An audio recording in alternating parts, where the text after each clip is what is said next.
अगर मैं आपसे कहूँ कि इस छोटी सी डायरी को मेंटेन करने से 30 डेज़ में आपकी लाइफ में चेंजेस आ सकते हैं, तो क्या आप ये डायरी मेंटेन करोगे? और अगर हाँ, तो इस वीडियो को पूरा लास्ट तक ज़रूर देख के जाना। Hello, welcome back to my channel. आज जो वीडियो मुझे बनाना है या डिस्कस करना है जो टॉपिक, वो है ग्रैटिट्यूड। ठीक है।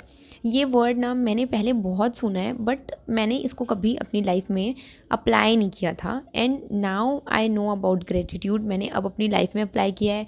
मुझे क्या रिजल्ट्स मिले हैं वो मैं आपके साथ शेयर करूँगी। तो देखो, हमेशा आपने सुना होगा कि बी ग्रेटफुल, ग्रेटिट्यूड करो। जितना ग्रेटिट्यूड करोगे उतना आपको चीज़ें मिलेगी और चीज़ें आपके साथ अच्छी होगी। तो ये चीज़ तो बात की है, मैं भी ऐसी सोचती थी कि मैं जितना ग्रेटिट्यूड करूँगी मुझे उतना अच्छा होगा या अच्छी चीज़ें मिलेगी। पर ऐसा सोच के ग्रेटिट्यूड नहीं करना है कि हमको ग्रेटिट्यूड इसलिए करना है कि और चीज़ें मिलेगी या मुझे जो चाहिए वो मिलेगा।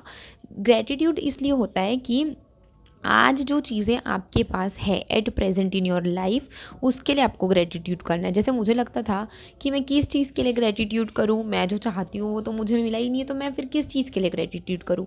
पर जब आप अपने एनवायरनमेंट में देखोगे कि ऐसी कितनी चीज़ें हैं जो किसी और के पास शायद नहीं है, आपके पास हैं, आपको उसके लिए ग्रेटफुल फील होना चाहिए, मतलब फील करना चाहिए। अगर आपके पास एसी है, फ़ैन है, अच्छा घर है, अच्छा रूम है, बुक्स है पढ़ने के लिए, सारी चीज़ आपके पास अवेलेबल है, और उसके बाद भी अगर आप अनग्रेटफुल हो दिन भर कि यार मेरे पास तो कुछ नहीं है, मैं जो चाह रहा हूँ वो नहीं हो रहा है, मैं पास नहीं हो रहा हूँ एग्ज़ाम में एंड ऑल दैट स्टफ, तो आप कभी खुश रह ही नहीं पाओगे। जब तक जो चीज़ें आपके लाइफ में प्रेजेंट हैं, अगर आप उनके लिए ग्रेटफुल नहीं रहोगे तो आपको आगे चीज़ें नहीं मिलेगी और आप खुश भी नहीं रह पाओगे। तो इसी से रिलेटेड ना एक स्टोरी है। एक गाँव में एक राहुल नाम का लड़का रहता था। उसके पास जॉब तो थी, पर काफ़ी ठीक-ठाक सी थी, ऐसे कोई इतनी अच्छी नहीं थी। और वो दिन भर हमेशा यही बोलते रहता था कि मेरे पास अच्छी जॉब नहीं है, मेरे पास खुद का घर नहीं है, मेरा घर अच्छा नहीं है, मेरे पास पैसे नहीं हैं। दिन भर चिड़-चिड़, चिड़-चिड़, चिड़-चिड़, क्योंकि वो सिर्फ़ कंप्लेन ही कर रहा है ना, उसके पास कोई चीज़ें नहीं है। तो एक दिन क्या हुआ, गाँव में ना साधु आए, संत महात्मा आए। तो उसने जाके उनको बोला कि देखो मेरे पास ना अच्छा घर नहीं है, अच्छा जॉब नहीं है, मेरे पास अच्छा कुछ भी नहीं है, तो मैं क्या करूँ? तो उन्होंने क्या किया, उसको एक डायरी और एक पेन लाने को कहा। तो वो तुरंत जाके डायरी और पेन लेके आया और उसने बोला कि तुम, मतलब संत ने बोला कि आप इस पे डेली को रात को सोने से पहले आज के दिन में जो भी अच्छी चीज़ें हुई, ऐसी 5 चीज़ें तुम उस डायरी पे लिखना।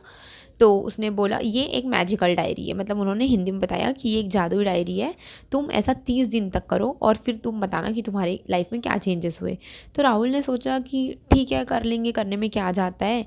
तो जब वो डायरी लेके बैठा रात को लिखने के लिए, तो उसके मन में आया कि मेरे पास क्या अच्छी चीज़ है जो मैं लिखूँ। मतलब मेरे पास तो कुछ भी नहीं है, उसको तो ऐसा लग रहा है ना कि ना मेरे पास घर है, ना मेरे पास कुछ है। बट उसने फिर भी लिखना स्टार्ट किया। तो उसने सबसे फर्स्ट लाइन क्या लिखी कि आज मुझे खाना मिला। ऐसा कई बार होता था कि राहुल को भूखे ही रहना पड़ता था, बट आज उसको खाना मिला, तो उसने उस चीज़ को लिखा कि थैंक यू भगवान जी या थैंक यू गॉड, आज मुझे खाना मिला। ऐसे करके उसने 2-3 पॉइंट्स लिखे। अब अभी फर्स्ट डे था तो उसको इतना समझ में नहीं आ रहा था क्या लिखूँ, तो उसने 2-3 पॉइंट्स ही लिखे। नेक्स्ट डे से उसको और अच्छी चीज़ें होने लगी, उसको ठंडी-ठंडी जगह पे बैठने को मिला, उसको और अच्छा खाना मिला, उसका काम बढ़ने लगा। तो उसने आके घर पे फिर रात को थैंक यू ये सब चीज़ें लिखना स्टार्ट किया, गॉड को, यूनिवर्स को ग्रेटफुल फ़ील करना स्टार्ट किया। उसके बाद धीरे-धीरे क्या हुआ, ऐसे करते-करते 30 डेज़ हो गए और at the end of 30 day उसको ये रियलाइज़ हुआ कि मैं हमेशा पहले सिर्फ़ कंप्लेन करते रहता था कि मेरे पास अच्छा घर नहीं है, मेरे पास अच्छी चीज़ें नहीं हैं, मेरे पास कुछ भी नहीं है। बट एट दी एंड उसको ये रियलाइज़ हुआ कि वो ग्रेटफुल फील करते करते, ग्रैटिट्यूड करते करते खुश रहने लगा है। उसने सारी कंप्लेंट्स बंद कर दी हैं करना। अब वो एक भी कंप्लेंट नहीं करता। And the most important thing is उसका जॉब में प्रमोशन भी हो चुका है। उसका जॉब में प्रमोशन हो गया है, वो अपने घर लेने की तैयारी कर रहा है। तब उसको समझ में आया ये कोई मैजिकल डायरी नहीं है, ये वो चीज़ें हैं जो मैं नोटिस ही नहीं करता था। मतलब मैं पहले सिर्फ दिन भर कंप्लेन करता था, कंप्लेन वाले ज़ोन में रहता था, तो जो चीज़ें मेरे साथ अच्छी हो रही वो तो मुझे दिखती ज नहीं थी। और जब उसने ग्रेटिट्यूड करना स्टार्ट किया तो चीज़ें ऑल जो पहले से तो जो अच्छी थी जो उसको दिखने लगी, और उसके साथ और चीज़ें अच्छी होने लगी। तो इससे आपको क्या समझना चाहिए, आपको कंप्लेनिंग मोड में नहीं रहना चाहिए। आपके पास जो भी है आज की डेट में, जो भी है उसके लिए आप ग्रेटफुल फील करो।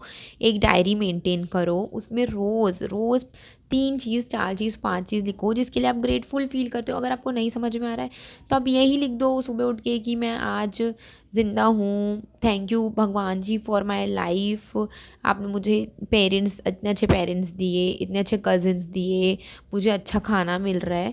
ऐसा जब आप लिखना शुरू करोगे ना तो आप देखोगे कि life unfolds for you and आपके साथ अच्छी चीज़ें होने लगेगी।